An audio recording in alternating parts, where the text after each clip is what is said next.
আমি আমার সন্তানের প্রতি সন্তুষ্ট, তুমিও সন্তুষ্ট হইয়া যাও। আমার সন্তানকে দুইটা পুরস্কার দিবা, একটা দিবা দুনিয়াতে, একটা দিও আখিরাতে। দুনিয়ার জমিনে আমার সন্তান যতদিন বেঁচে থাকবে জীবনে কোনোদিন এমন অভাব দিও না যেই অভাব হইলে পরে মানুষের কাছে হাত পাতা লাগে। আমার সন্তানকে তুমি অভাব দিও না আল্লাহ। এই দুনিয়া থেকে যেই দিন বিদায় দিবা আমার এই পুত্রে তোমার নবী মুসার সাথে জান্নাতে দিও। দোয়া শেষ হয়ে গেছে। এবার আলী ইবনে মুআফিক বলেন, মুসাফির প্রায় সময় আমার আম্মা এই দোয়া আমার জন্য করে। একটা দোয়া কবুল হয়ে গেছে আম্মার, একটা দোয়া কবুল হয়ে গেছে।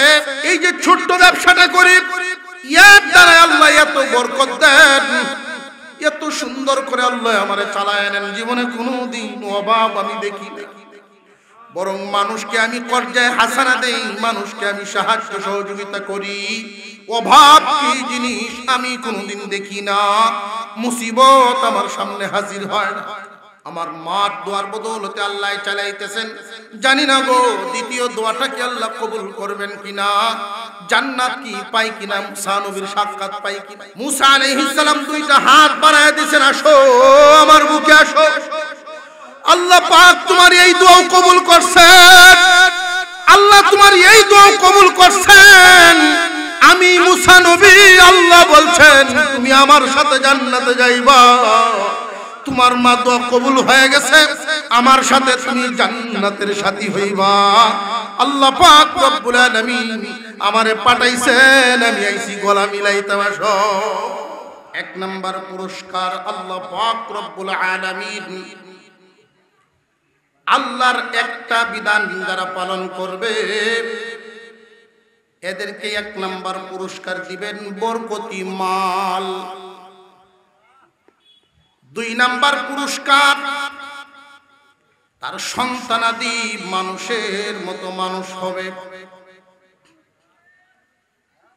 তিন নাম্বার পুরস্কার আল্লাহ যতদিন তারে বাঁচায়া রাখবেন এমন কোন রোগ দিবেন না যেই রোগ হইলে মানুষের কাছে অবহেলার পাত্র হয়। এমন কোন রোগে আক্রান্ত করবেন না যেই রোগ হইলে পরে মানুষের কাছে তিতা হয়ে যায়।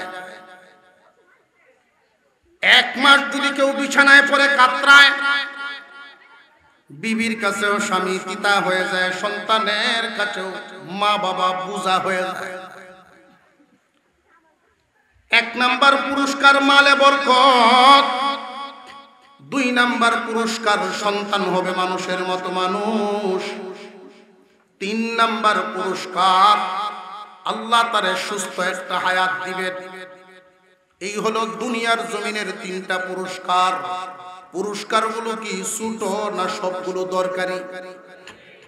একজন মানুষ যদি তার জিন্দেগীর মালের মধ্যে বরকত পায়, সন্তানাদি মানুষ হয়, নিজের তাকে সুস্বাস্থ্য, এই মানুষটা দুঃখী না দুনিয়ার সুখী? চার নাম্বার পুরস্কার এই বান্দা যখন দুনিয়া থেকে বিদায় হবে আল্লাহ রব্বুল আলামিন জান্নাতের দুইটা দরজা খুলে রাখবেন, যেটা দিয়া ইচ্ছা বান্দা ওইটা দিয়েই জান্নাতে ঢুকবো। পুরস্কার যে চারটা বললাম ছোট ছোট না বড় বড়? এখন আসেন কাজটার দিকে একটু মনোযোগ দেই। আল্লাহর যে বিধানটা, এই বিধানটা কি? সূরা বনী ইসরাঈলের দুইখানা আয়াত তিলাওয়াত করেছি। দুই আয়াতে যদিও আল্লাহ পাক আরো বিধানের আলোচনা করেছেন, দুইটা আয়াতে তিনি দুইটা বিধানের আলোচনা করছেন। একটা বিধান সংক্ষিপ্ত আকারে বলবো, আর একটা বিধান যেটা আমার আলোচ্য বিষয় আজকে এটা একটু বিস্তারিত বলবো। আল্লাহ বলেন, وَقَضَى رَبُّكَ أَلَّا تَعْبُدُوا إِلَّا إِيَّاهُ। এক নাম্বার, যিনি আমাদের বানাইছেন উনি কে? উনি কি জবান খুলে বলছেন না? আমাদের সৃষ্টিকর্তা কে? যিনি আমাদের মালিক, উনি বলছেন রায় দিয়ে দিলাম, ফয়সালা করে দিলাম, আপিল করার সুযোগ নাই। মহান মাওলায়ে কারীম বলেন আমি ফয়সালা করে দিলাম, আমি সিদ্ধান্ত দিয়ে দিলাম। এক নাম্বার সবক, আল্লাহ ছাড়া কারোর ইবাদত করবা না। রে দুনিয়ার মানুষ, আল্লাহ ছাড়া কারোর বন্দেগী করবা না। তোমার যে আমি বানাইলাম, তোমার এত সুন্দর আকৃতি দিয়ে বানাইলাম, দুনিয়ার অন্যান্য প্রাণীদের সাথে তোমার বডির মিল নাই। দুনিয়ার যে কোনো প্রাণী যদি খাদ্য গ্রহণ করে, লক্ষ্য করে দেখবেন খাবার গ্রহণ করার সময় মুখের সাথে তার মাথাও ঝুঁকিয়া যায়। আল্লাহ রাব্বুল আলামিন বুঝায় দিলেন, বান্দা বান্দিরা, তোমারে আমি এমন এক সুন্দর আকৃতি দিয়া বানাইলাম, খাদ্য অটোমেটিক তোমার মুখে গিয়া উঠবে, হাত দ্বারা উঠাইবা, খাদ্যের সামনে তোমার মাথা ঝুঁকাতে হবে না। কেন জানোনি? এই আকৃতি দিয়া বানাইলাম। আমি আল্লাহ চাই তোমার এই কপালটা আমি আল্লাহর কুদরতি কদম ছাড়া কোথাও ঝুঁকাইবা না। وَقَضَى رَبُّكَ أَلَّا تَعْبُدُوا إِلَّا إِيَّاهُ। শিরিক মুক্ত ইবাদত, শিরিক মুক্ত ঈমান আল্লাহ বান্দার কাছে পান। শিরিক মুক্ত ঈমান আমল, তোমার ঈমানেও যেন শিরিক না থাকে, আমলেও যেন শিরিক না থাকে। যে হুজুর ঈমানে শিরিক বুঝলাম, মানুষ মনে মনে শরীক করে আল্লাহর সাথে অন্য কিছুকে। সংক্ষিপ্ত আকারে তো আসলে এই বিষয়টা আকীদাগত আলোচনা করা যায় না, তবু আমি সংক্ষিপ্ত আকারে বলে দেই। মৌখিকভাবে কাউকে আল্লাহর সাথে শরীক করবা না, মানসিকভাবেও কাউকে আল্লাহর সাথে শরীক করবা না, আমলের মাধ্যমেও কাউকে আল্লাহর সাথে শরীক করবা না। সংক্ষিপ্ত আকারে এই কথাটা আল্লাহ বুঝায়া দিয়েছেন। সূরাতুল ফাতিহার ভিতরে একখান আয়াত আছে, সকলেই জানেন। মহান আল্লাহ বলেন, ইয়্যাকা না'বুদু ওয়া ইয়্যাকা নাস্তাঈন। আছে না নাই? আল্লাহ একমাত্র তোমারই ইবাদত করি, তোমার কাছেই সাহায্য কামনা করি। বান্দা, আল্লাহ হলেন মালিক, আমরা হইলাম গোলাম। মালিক একজন, আমরা সব তার গোলাম। আমাদের ইবাদত দেওয়ার জায়গাও একটা, সাহায্য চাওয়ার জায়গাও একটা।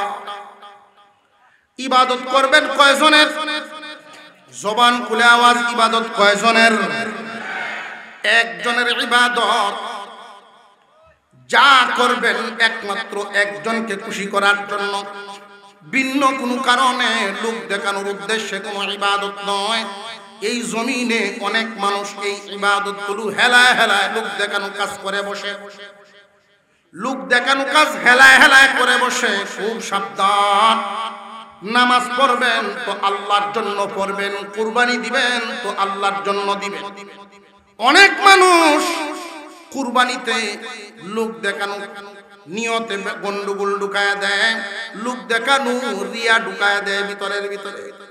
বড় গরু কিনলে অন্যদেরকে দেখায়, দেখ কিনছি। একটা এলাকার মানুষে বুঝুক যে আমার আগের কালা দিন নাই, এখন লাল দিন। যাকাত দিলে মাইক মারে, মানুষকে জানায় যে অমুক এখন ধনী হইছে। এগুলো লোক দেখানো, গন্ধ পাওয়া যায়। হাজি সাহেব কইলে খুশি হয়, চা খাওয়ায়। হাজি সাহেব না কইলে গুসা। এমন রূপ মানুষের মধ্যে আল্লাহ পছন্দ করেন না। সাবধান, যা করবা একমাত্র কার জন্য? আল্লাহর জন্য করবা বান্দা। এক নাম্বার সবক, তুমি যা করবা আল্লাহর জন্য। এটা এখানে রেখে দিলাম। দ্বিতীয় যেই মূল বিষয়টা আমার আলোচ্য বিষয়, মহান আল্লাহ বলেন, ওয়াবিল ওয়ালিদাইনি ইহসানা। ও আমার বান্দারা, তোমরা তোমাদের মা বাবার সাথে ইহসানপূর্ণ আচরণ করো। মা এবং বাবার সাথে দয়ার আচরণ করো, ইহসানপূর্ণ আচরণ করবা। মা বাবার হক আদায় করবা। আল্লাহর বিধানের পরেই, আল্লাহর পাওনার পরেই মা বাবার পাওনা। কুরআনুল কারীমের ভিতরে জায়গায় জায়গায় এই কথাটা উল্লেখ আছে। পুরুষ জাতি আল্লাহর পরেই মা বাবার স্থান, নারী জাতি আল্লাহর পরেই স্বামীর স্থান। পুরুষ জাতি আল্লাহ এবং রাসূলের বিধান পালন করার পরেই মা বাবার বিধান, মা বাবার হুকুম পালন করা ফরজ। তবে এক আয়াত নাজিল করে আল্লাহ বুঝায়া দিলেন, যদি তোমরা তোমাদের মা বাবার কাছ থেকে এমন কথা শুনো, মা বাবায় তোমাদেরকে যদি শিরিকের দিকে ডাকে, মা বাবা যদি আল্লাহ থেকে তোমাদেরকে দূরে সরায় নিতে চান, এমন কথা তাদের মানা জরুরি না, এমন কথা মানবা না। কথা বুঝে আসতেছে? কোরআনের আয়াত নাজিল হয়ে গেছে। একজন সাহাবী প্রশ্ন করলেন, ইয়া রাসূলুল্লাহ, আব্বা আম্মা যদি শিরিকের দিকে দাবিত করেন, আমরা নতুন মুসলমান, মা বাবা তো মুসলমান হন নাই, আমারে ডাকেন তাদের ডাকে সাড়া দেওয়ার জন্য।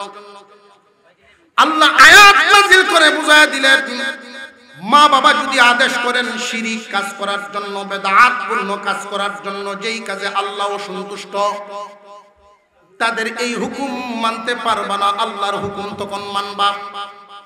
আল্লাহর বিধান মানার পরে যদি মা বাবার কথাটা এমন হয় যেটা ইসলাম বিরোধী না, এই জাতীয় মা বাবার কথা শোনা তোমার উপরে ফরজ। ওয়াবিল ওয়ালিদাইনি ইহসানা, মা বাবার সাথে সুন্দর আচরণ করো, ইহসানপূর্ণ আচরণ করবা। প্রশ্ন জাগে, মা বাবার সাথে ইহসানপূর্ণ আচরণটা আমরা করব কখন? মা বাবা সব সময় সন্তানের মুখাপেক্ষী হন না। সন্তান মা বাবারে কামায়া খাওয়াইব এই আশায় সন্তান লালন পালন করে না।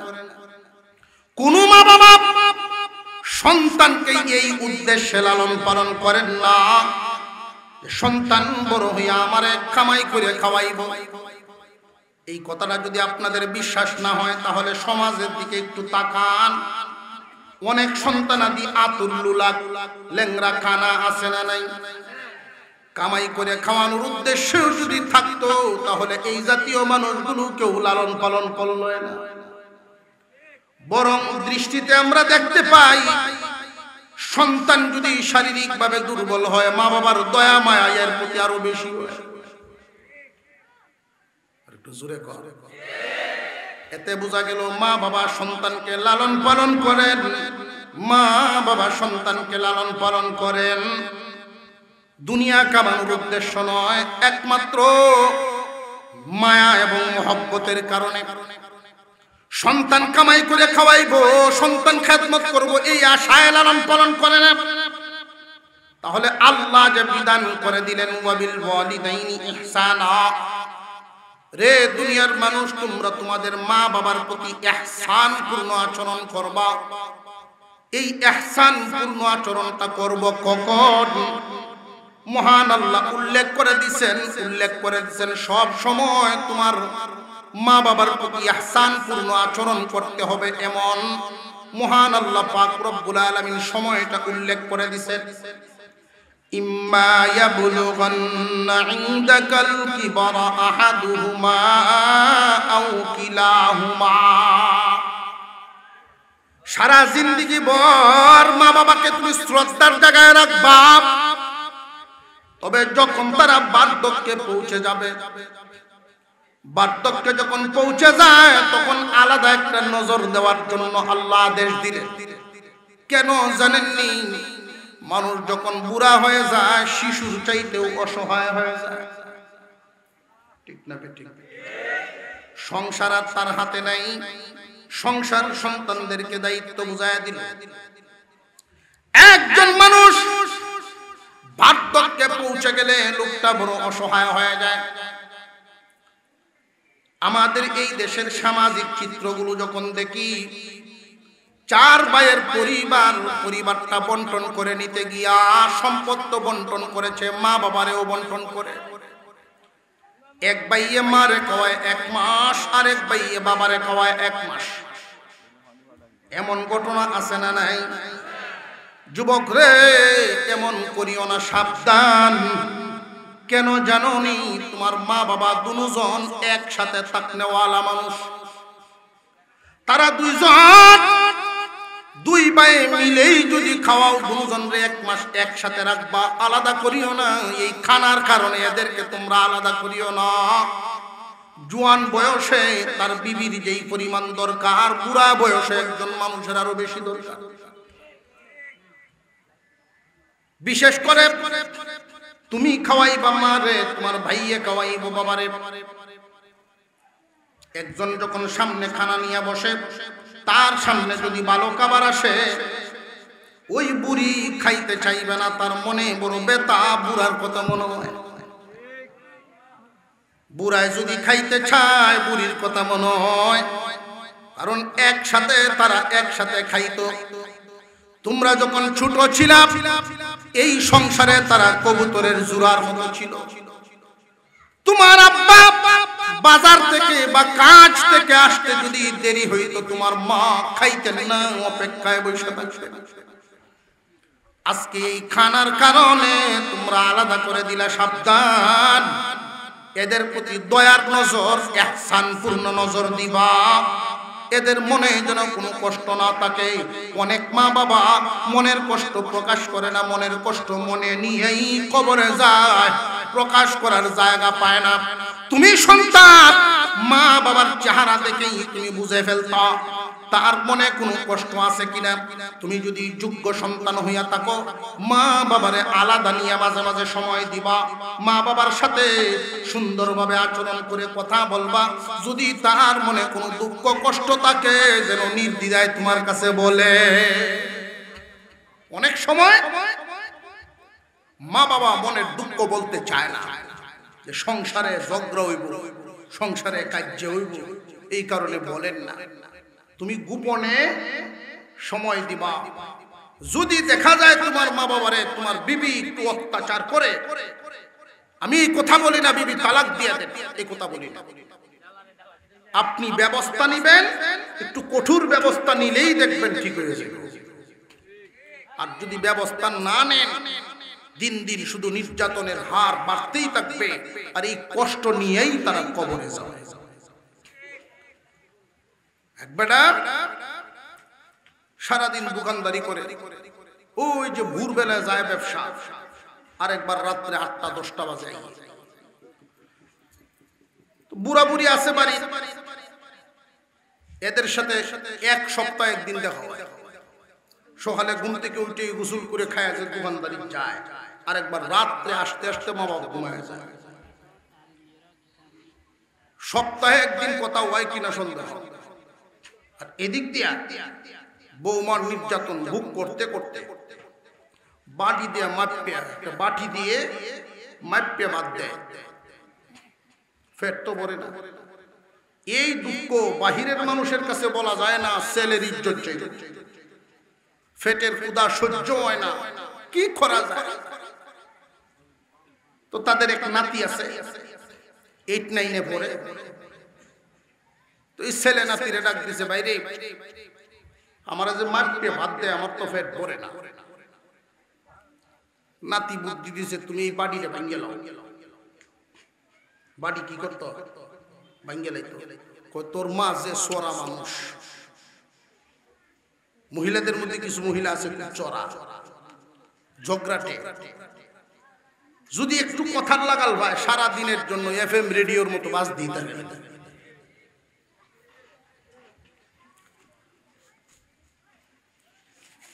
তুমি বাঙ্গো, আউলা না লাগলে বাউল না। বুড়া বেটা টেবিল থেকে ফলায় ভেঙে লেছে বাড়ি। এই বাড়ি বাংছে না, ফেস লাগছে। 2 টাকা ইনকাম করার মরদ নাই, জিনিসপত্র শুধু ক্ষতি করতে পারে। অথচ যেই বাড়িতে থাকে, এই বাড়িটা বুড়ার। যেই ঘরে বসবাস করে, এই ঘরটাও বুড়ার বানানো। যেই দোকানের বিঠে দোকানদারি করে তার স্বামী, এটাই বুড়ার। যখন মানুষ বৃদ্ধ হয়ে যায় এই কুটাগুলো শুনে, 2 টাকা ইনকাম করার শক্তি নেই, বয়ে বয়ে খালি ক্ষতি, অথচ এই সংসারটা গড়েছে কে, এই হিসাবটা মিলায় না। সারাদিন খুব বুড়া বেটার মনে মনে আচ্ছা যে পর্যন্ত কইতে পারে আমার হুতে না হুনলে আমি হুনলে নাই, ওরে বাবা সন্ধ্যা পর্যন্ত কইয়া এখন বেটে কয় এখন আর কিছু কইলাম না, আয়ো কাজ গো বাড়ি। কথা বুঝে আসতেছে? আজকে আসুক বাড়ি, এখন আর আমি কিছু কইলাম না। বুড়া বেটার নাতিরে কয় কিরে এই যে সকাল থেকে যে তোর মার বয়ান এটি কার উদ্দেশ্যে দিছে? তুমি কথা কইও না, বাউক না বাড়ি। তবে এটা আইসে ফেতনাবাজ নারী, ঝগড়াটে নারীদের একটা খাসলত হইল স্বামী বাহির থেকে আসলে তার মেজাজ কি, চেহারা কি, মন কি এটা বুঝতো না, আগে তার বক্তব্য শুরু করবো। এটা হলো ফেতনাবাজ নারীর লক্ষণ। আস্তে কোন বাড়ি যাবেন কেমনি এবার অন্য লই।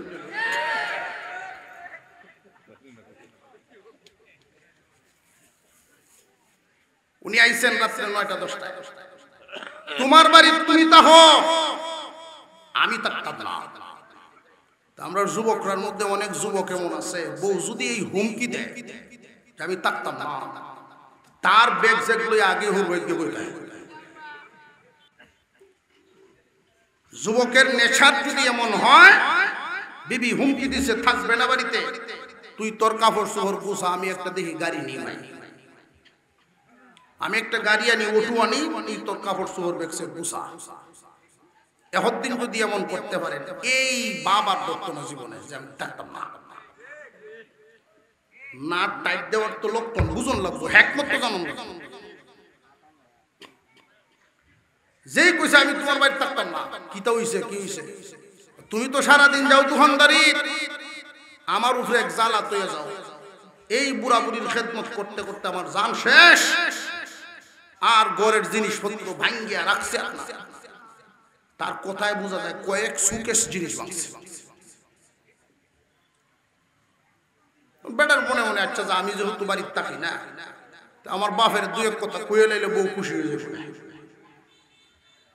তো গেছে বাপের ঘুমো, বুড়া হইছ এত গুসা কেলে, একটু ধৈর্য ধরন তো বালা, জিনিসপত্র কেড়ে ভাঙবো। বুড়া বেটায় কথা বললাম, এমনি নাতি আইছে, নাতি দাদা এই বাড়ি কেন বাংলা?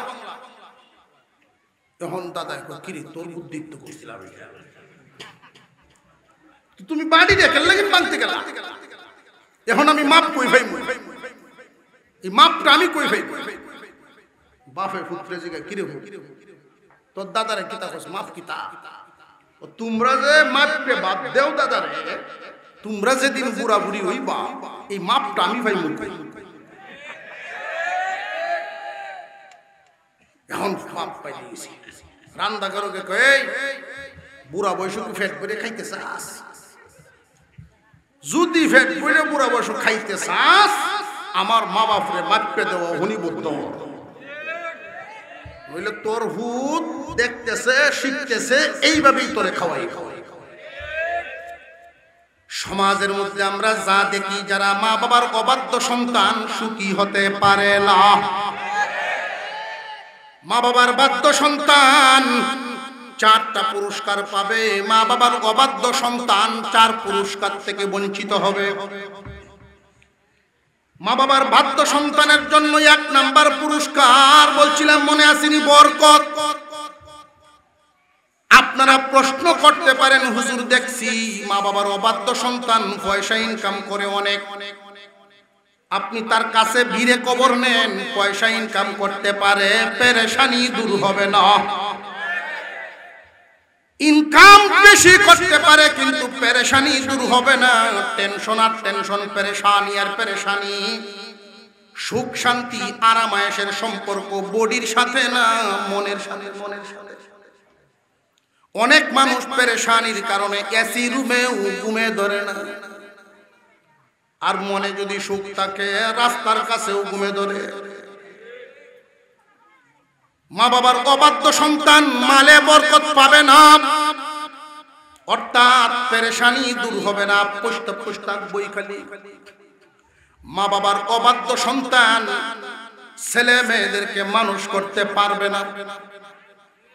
প্রশ্ন করতে পারেন, হুজুর আমরার বাড়ির পাশে, আমাদের বাসার পাশে এমন লোক তো আছে দেখছি, মা বাবারে খাওয়াইছে না, মা বাবারে দেখছে না, অথচ ছেলে মেয়েরে তো লন্ডন রেখে পড়ায়, এরা মানুষ হইল কেমনে? আমি তো শিক্ষার কথা বলি নাই, মানুষের কথা বলছি। শিক্ষিত হওয়া এক জিনিস, মানুষ হওয়া আরেক জিনিস। আমাদের এই বাংলাদেশে যত বৃদ্ধাশ্রম লক্ষ্য করে দেখেন, এই বৃদ্ধাশ্রমগুলোতে যারা আশ্রয় নিয়েছেন বেশিরভাগই শিক্ষিত মানুষের মা বাপ। মূর্খ মানুষের মা বাপ ওইখানে কম পাবেন, কারণ যারা পাথর টানে, রিক্সা চালায়, দিন মজুর, কষ্ট করে উপার্জন করে, ঘাম জড়াইয়া টাকা ইনকাম করে, শিক্ষা তেমন নাই, কিন্তু মানুষ আছে, মনুষ্যত্ব আছে, তার গায়ে যতক্ষণ রক্ত আছে মা বাবারে বাড়ি ছাড়া করব না। বেশিরভাগই ওই মানুষগুলো বৃদ্ধাশ্রমে যারা আশ্রয় নেন, বেশিরভাগই শিক্ষিত অফিসারের মা বাপ। শিক্ষিত হইছে, মানুষ হইছে না। মা বাবার অবাধ্য সন্তান যারা হবে, নিজের সন্তান মানুষ করতে পারবে না। সে যেমন আচরণ করছে তার মা বাবার সাথে, এর চাইতে ডাবল আচরণ রেডি তৈরি হয়ে আছে তার জন্য সন্তানের দ্বারা। তুমি যদি ভালো আচরণ করো, তোমার জন্য ভালো আচরণ থাকবে, তুমি যদি মন্দ আচরণ করো, তোমার জন্য মন্দ আচরণ থাকবে। তোমার সন্তান নিজের চোখে যদি দেখে, কারো সন্তানে যদি দেখে যে আব্বা কাজ থেকে আইসা সরিষার তেলের বোতলটা হাতে নিয়ে আব্বা দাদার মাথায় তেল লাগায়া, পায়ে হাত পায়ে তেল লাগায়া ঘুম পাড়ায়া দিতে, এই সন্তান যা দেখছে বড় হইলে এই আমল সে করব। মা বাবার বাধ্য সন্তানের জন্য যেই পুরস্কার, 1 নাম্বার বরকত, 2 নাম্বার সন্তান মানুষ, 3 নাম্বার সুস্থ একটা হায়াত। মা বাবার অবাধ্য সন্তান যারা ইনকাম বেশি করলেও বরকত পাবে না, পেরেশানি দূর হবে না, সন্তান মানুষ হবে না, নিজে সুস্থ থাকবে না, ডায়াবেটিস, হার্ট, অমুক তমুক, কিডনি নষ্ট, অর্থাৎ গড়টারে একটা ফার্মেসি বানায় রাখতে হবে, নিজের ঘরকেই ফার্মেসি বানায় রাখতে হবে, বলা মুসিবত ছাড়বে না, রোগ বালায় ছাড়তো না। মা বাবার বাধ্য সন্তান যারা নিয়ামত আল্লাহর পক্ষ থেকে পাবে, তারা রুজি রোজগারে বরকত, সন্তান হইব মানুষ, সুস্থ একটা হায়াত। মা বাবার বাধ্য কেমনে হওয়া চাই, এই কথাটা আল্লাহ বুঝায় দিলেন, বান্দারে তোমার আব্বা আম্মা যখন বার্ধক্যে পৌঁছে যাবে, আগের চাইতে একটু খেয়াল ধ্যান বাড়ায়া দিবা। মানুষ যখন বুড়া হয়, শিশুর চেয়েও অসহায় হয়ে যায়। একটা শিশু যদি পেশাব করে বিছানায়, যে কেউ তার টান দিয়ে উঠায় ফেলবে, কিন্তু তোমার আব্বা আম্মা বিছানায় যদি পেশাব করে দেন, কাপড়ে যদি পেশাব পায়খানা করে দেন, কেউ তার দ্বারে কাছেও যাবে না, ঘন্টাকে ঘন্টা বিছানায় পড়ে থাকবে, পেশাব পায়খানায় পড়ে থাকবে, কেউ তার দ্বারে কাছে যাবে না। এই এমন যদি অবস্থা হইয়া যায়, মা বাবার খেদমত করো, মা বাবার খেদমত করো। তোমার মা বাবার খেদমত করার মতো কেউ যদি না থাকে, এই হালতে হজ ফরজ হইলে বিলম্ব হইয়া যায়। হজ যদি ফরজ হয়ে যায়, আল্লাহ তোমার জন্য বিলম্বটা মেনে নেন। মা বাবার খেদমত কর, মা বাবা খেদমত করার পরে সময় যখন হবে আবার তখন যাবে আমার ঘরে। কত কঠিন বিধান।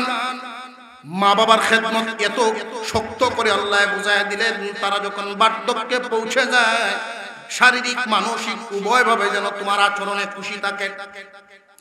উনি যদি শারীরিকভাবে সুস্থ থাকেন, তাহলে কোন কোন দিক লক্ষ্য রাখবা? উনি তো আগের মতো আর ইনকাম করতে পারেন না, বুড়া হয়ে গেছে। আমরা অনেক সময় মনে করি আমার আব্বা আম্মা বুড়া হয়ে গেছেন, তার তো আর খরচের দরকার নাই, ভাত মাছ খাওয়াইলেই তো চলে, বছরে কাপড় দিলেই তো চলে। না ভাই রে যুবক, আমার এই কথাগুলো মনোযোগ দিয়ে শুনো, হিসাব মিলায়া দেখো। তোমার আব্বা বুড়া মানুষ, বাজারে যখন যান আর একজন বুড়া মানুষের তার চা খাওয়ার জন্য ডাক দেন, তোমার আব্বা লজ্জায় যায় না?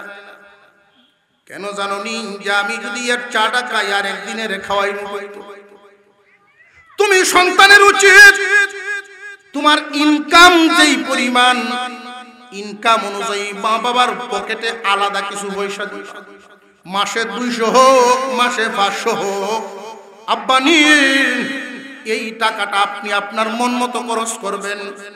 500 টাকা যদি প্রতি মাসে উনি পকেট খরচ পান, মসজিদের দান বাক্সটা সামনে আসলে 10 টাকা দিবার সামর্থ্য হয়। কোন ফকির মিসকিন টাকা চাইলে 5টা টাকা দিবার মতো সামর্থ্য থাকে উনার।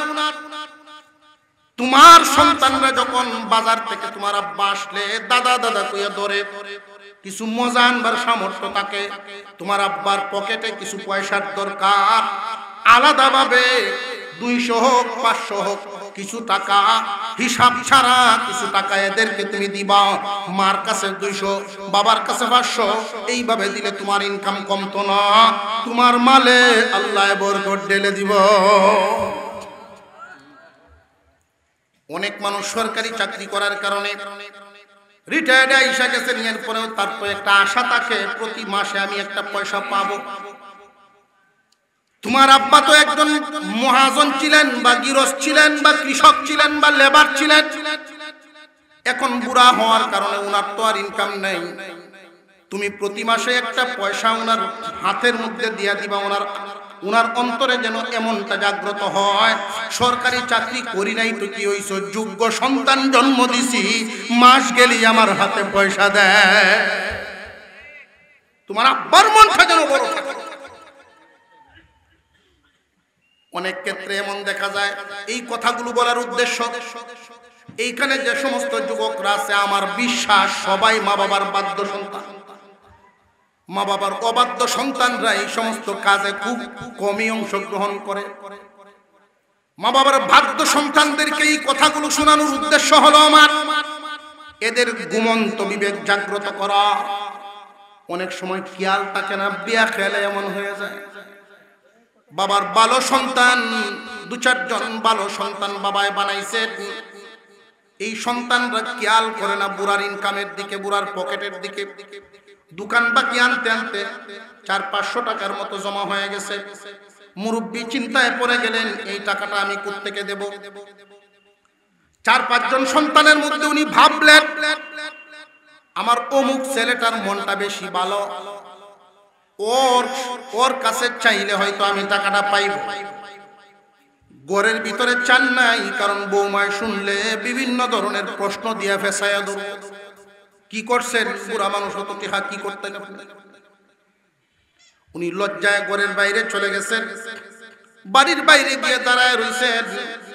ছেলে যখন কর্মক্ষেত্রে যায়, বাবারে দেখাই ছেলে বুঝতে পারছে আব্বা কিছু বলবেন আপনি? হ্যাঁ বলবো। কি বলবেন? তোর কাছে 500 টাকা হইল। ছেলের মন অনেক ভালো, কিন্তু বিবেক ছিল ঘুমন্ত। যেই মাত্র বাবার টাকা চাইছে 500, তার ঘুমন্ত বিবেক জেগে গেছে, চোখে টলমল করতেছে পানি। মানি ব্যাগটা বের করে বাবার সামনে তুলে ধরছে, আব্বা আপনারও যে মাঝে মাঝে টাকার দরকার, এইটা আমি ভুলে গেছি। এই গেইটে দাঁড়ায় স্কুলে যাওয়ার সময় 10 টাকা 20 টাকা জীবনে কত নিলাম। তুমি কখন ঘর থেকে বেরোইবা আর তোমার কাছ থেকে টাকা চায়া নিব? আজকে তো তুমি আমার শিশুর চেয়েও অসহায় হয়ে গেছো, আমার কাছে তুমি টাকা চায়া নিতেছো, আমার ভুল হয়ে গেছে। আমার উচিত বেতনটা পায়া পুরা টাকাটা তোমার সামনে হাজির করা, তোমার যত লাগে নিবা, বাকিটা দিয়ে সংসার চালাই। মা বাবার বাধ্য সন্তানরা এগুলো খুব খেয়াল করতে হয়। আব্বার কি দরকার, আব্বা কাদের সাথে চলেন। আমি গরিব থাকতে পারি, আমার বাবার মন কেন গরিব নিয়ে চলবে? উনি তো আমার আব্বা। মা বাবার দোয়া যদি রাখতে পারো, 3টা পুরস্কার আল্লাহ দুনিয়াতেই তোমারে দিব। জীবনে অভাব হবে না, সন্তান অমানুষ হবে না, তোমারে আল্লাহ লম্বা সময় বিছানায় ফালায়া রাখবে না। মা বাবার বাধ্য সন্তানের জন্য আল্লাহ এই বাজেটগুলো করে। মুসা আলাইহিস সালামের জামানার একটা ছোট্ট ঘটনা বলি। মুসা আলাইহিস সালাম আল্লাহর কাছে দোয়া করেন, আল্লাহ জান্নাতে কি আমি একা থাকবো না জান্নাতে আমার কোনো বন্ধু সাথী দিবা? মুসা আলাইহিস সালাম তো আল্লাহর সাথে সরাসরি কথা বলতেন। আল্লাহ আমার কোন সাথী থাকবে? বলে হক, তোমার একজন সাথী থাকবে। এই সাথীরে আমি দুনিয়ার জমিনে দেখবার চাই, তার নাম ঠিকানা জানায় দেন। আল্লাহ পাক রব্বুল আলামিন বলেন, মুসা রে, তোমার জান্নাতের সাথী দুনিয়াতে তুমি দেখবার চাও? বলে হক। নাম ঠিকানা জানায় দিলেন। দামেস্কের একটা বাজারে ছোট্ট দোকানদারি করে মুসা আলাইহিস সালাম ছদ্মবেশে ওইখানে রওনা দিয়ে দিলেন, জান্নাতের সাথী দেখবেন। মুসা আলাইহিস সালাম ওই বাজারে গিয়ে পৌঁছে গেলেন অনেকদিন কষ্ট করে গিয়া। আলী ইবনে মুয়াফিক লোকটার নাম, যে সালাম দিছেন। জান্নাতি মানুষ, নবীর সাথে যে জান্নাতে থাকবে তার মর্যাদা কি কম? দুনিয়ার জমিনে আমরা মর্যাদা দেই মানুষের বড় চেয়ার দিয়া, অর্থ দিয়া, অবস্থান দিয়া, কিন্তু আল্লাহর কাছে এইগুলোর কোনো দাম নাই। আল্লাহর কাছে মর্যাদা আমল দিয়া। মুসা আলাইহিস সালাম যখন সালাম দিলেন, মুসাফা হইল, ভাই আপনি কে? মুসা আলাইহিস সালাম বলেন, আমি একজন মুসাফির। উনি যে মুসা এই কথাটা এখন বলেন নাই, শুধু একটা পরিচয় দিয়েছেন যে আমি একজন মুসাফির। আপনি আমার বাড়ির মেহমান হয়ে যান আজকে। মুসা আলাইহিস সালাম মনে মনে ভাবছেন যে আমারও তো ইচ্ছা তোমার বাড়ির মেহমান হব। আমি দেখবার চাই রে বান্দা, তুমি কোন আমলের বদৌলতে আমার সাথে জান্নাতে যাইবা। দোকানদারি, মুসা আলাইহিস সালামের সামনে দোকানদারি করতেছে। পাল্লাটা যে ধরেন, পাথর যেই দিক দিয়া মাল দেন আর এক দিক দিয়া, যেই দিকে মাল তাকে ওই দিকটার একটু ঝুঁকায়া দেন। মুসা আলাইহিস সালাম বলেন, তোমার মাপ ঠিক আছে? মাপে কম দেনেওয়ালা নবীর সাথে জান্নাতে যাওয়ার কথা না। সত্যিকারের ব্যবসায়ী যারা হবে, আমানতদার ব্যবসায়ী যারা হবে, তারা নবীগণের সাথে জান্নাতে যাবেন, অলিগণের সাথে জান্নাতে যাবেন, সিদ্দিক শহীদগণের সাথে জান্নাতি হবে। আমানতদার ব্যবসায়ীদের বরকত নবীজি হাদিসে বর্ণনা করেছেন।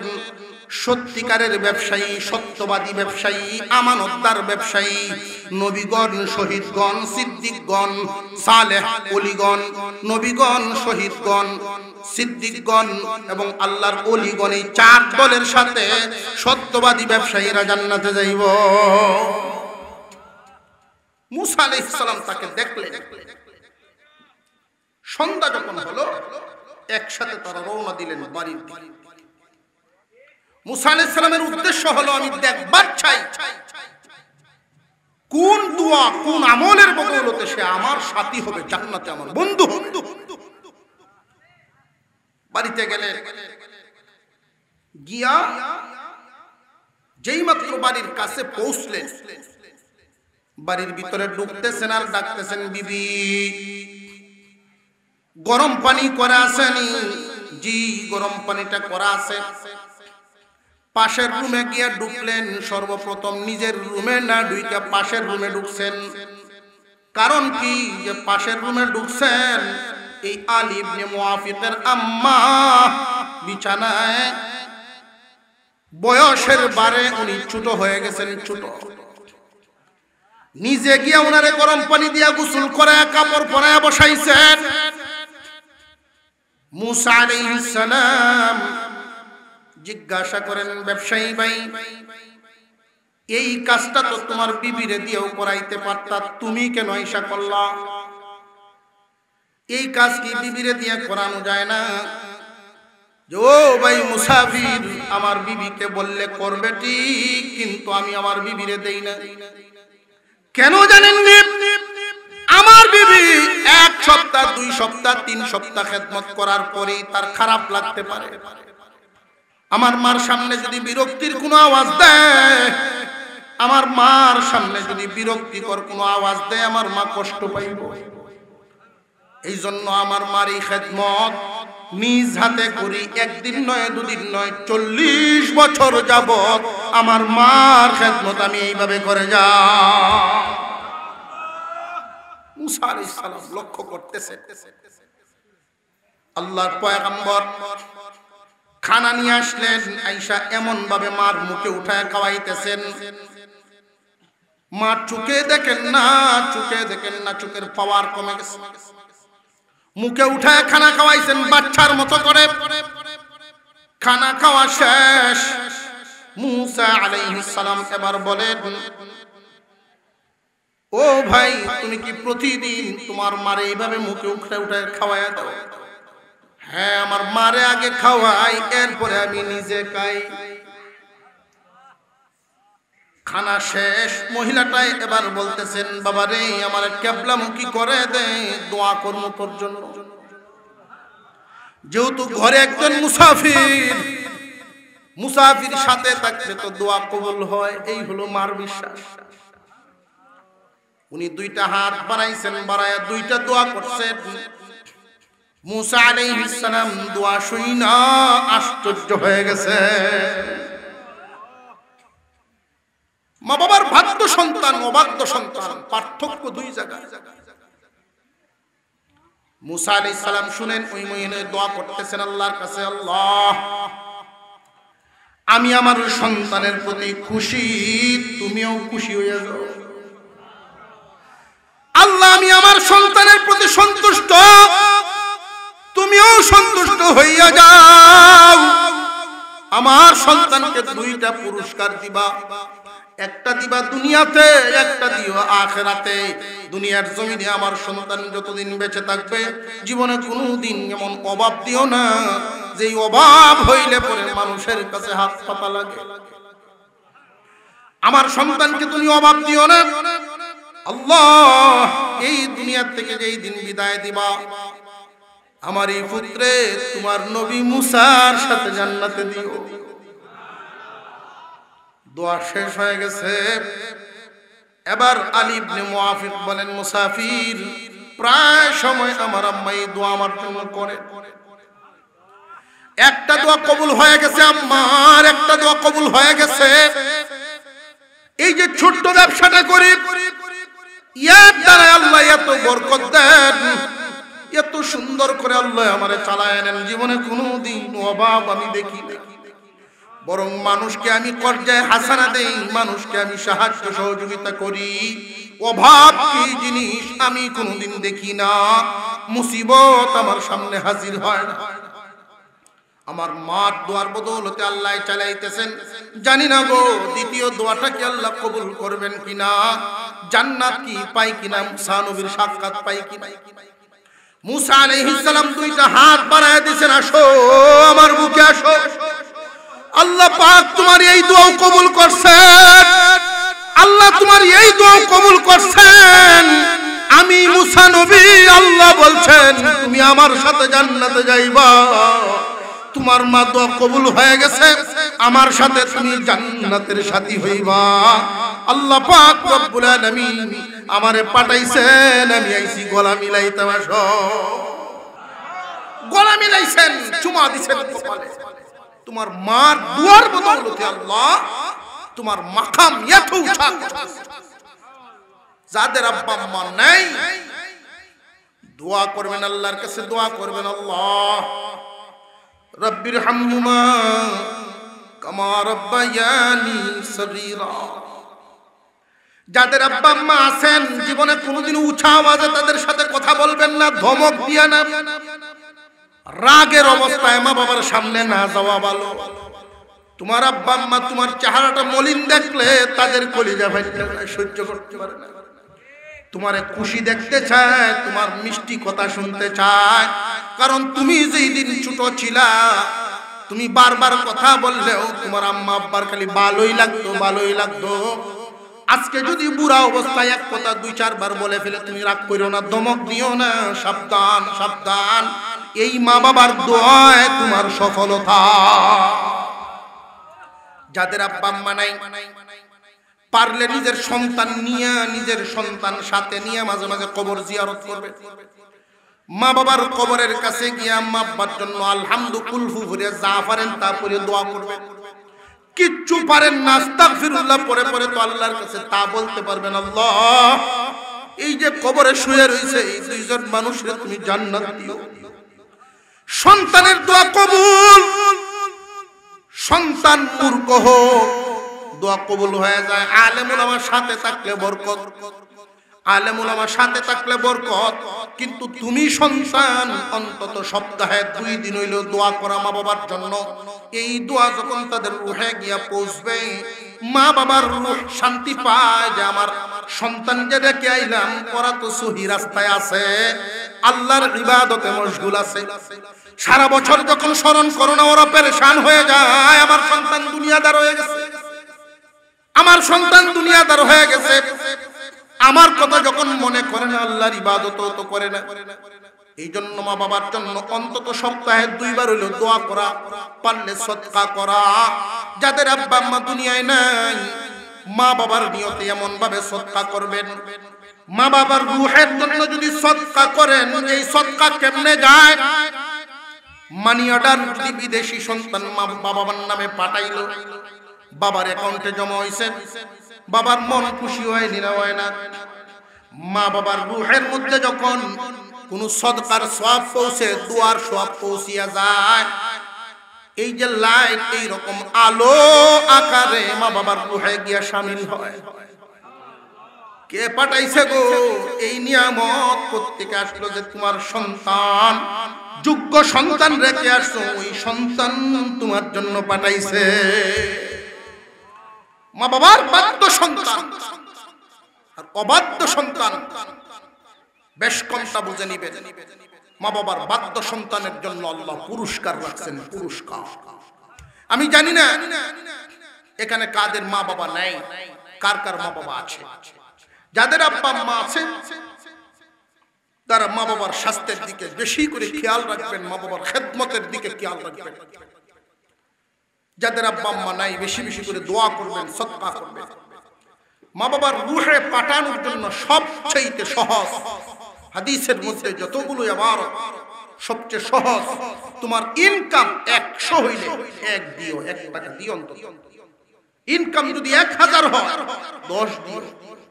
তোমার ইনকাম বেশি তাদের জন্য সদকা বেশি করতে পারবা, কম তো কম করো, মাসে 1 দিন হইলো দিও।